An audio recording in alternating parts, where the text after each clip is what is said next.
Hi అండి అందరికీ. బయటికెళ్ళిన ప్రతిసారి అయితే ఇదిగోండి యెల్లో కనిపిస్తుంది కదా! ఇది యెల్లో కలర్ వాటర్ మిలన్ అంట. చెప్పారనమాట అక్కడ ఆయన్ని అడిగితే, ఏంటి ఇది ఈ మధ్య బాగా కనిపిస్తుంది, అసలు ఫ్రూట్ పేరు ఏంటని అడిగితే యెల్లో కలర్ వాటర్ మిలన్ అని చెప్పి చెప్పిండు.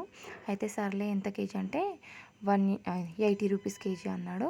మొత్తం 2 కేజీస్ది 150 రూపీస్ అయిందండి. తీసేసుకున్నాను. ఇంకా కట్ చేసి ఇంటికి వచ్చేసి కట్ చేసి తిన్నాను. అక్కడ కూడా ఒక ముక్క కట్ చేసి ఇస్తే తినేసాను. నాకైతే వాటర్ మిలన్లా అనిపించలేదు, మస్క్ మిలన్ లాగే అనిపించింది. చూసారా, ఈ కాయని కూడా మనము ఇంటికి తీసుకొచ్చినాక కట్ చేసి తింటున్నాం అనమాట.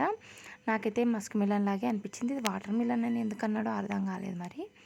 ఇంకా చూసారా, మొత్తం లోపల గింజలు కూడా సేమ్ మస్క్ మిలన్ లాగే ఉంది. తింటూ ఉంటే ఆ ఫ్లేవర్ కూడా మస్క్ మిలన్ టైపే ఉందన్నమాట. ఇంకా ఈ గింజల్ని నేనైతే వేస్ట్ చేయొద్దు, ఇంత కాస్ట్ అలాగే పెట్టి కొన్నాం మనం, ఇంకా వీటిని కూడా నాటుదామని చెప్పేసి ప్రిపేర్ అయినా అనమాట. ఇంకా పండంతా కోసేసుకొని ముక్కలు కట్ చేసుకొని తినేసి, ఇంకా ఈ గింజలు ఉన్నాయి కదా వాటిని అయితే తీసి వాటర్లో వేసి ఎండబెట్టుకున్నాను. ఈ గింజల్లో కొన్ని వేస్ట్ ఉన్నాయి చూడండి, వైట్ వైట్గా కనిపిస్తుంది. వాటిలో లోపల పలక అనేది ఏమీ ఉండదు. ఇంకా మనం ఈ గింజల్ని వాటర్లో వేసామంటే వేస్ట్ గింజలు అని ఉంటాయి కదా, పలుకు లేనివి, అవైతే పైకి తేలుతాయి.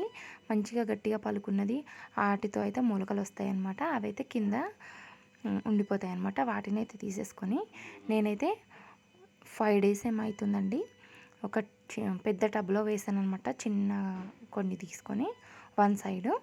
అయితే అవైతే ఇప్పుడు ఎలా ఉన్నాయి చూసారా. 5 డేస్ తర్వాత అయితే ఇదిగోండి ఇలా మొలకలు అయితే వచ్చేసినాయి.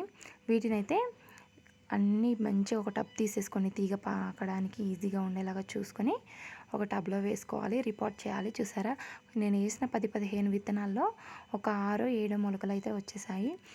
వీటిని అయితే ఇంకొక 1 వీక్ ఇలాగే ఉంచేసి టబ్బు సాయిల్ మిక్స్ అంతా కలిపేసి పెట్టుకున్న తర్వాత 1 వీక్లో రిపోర్టింగ్ అని చేసుకోవాలి.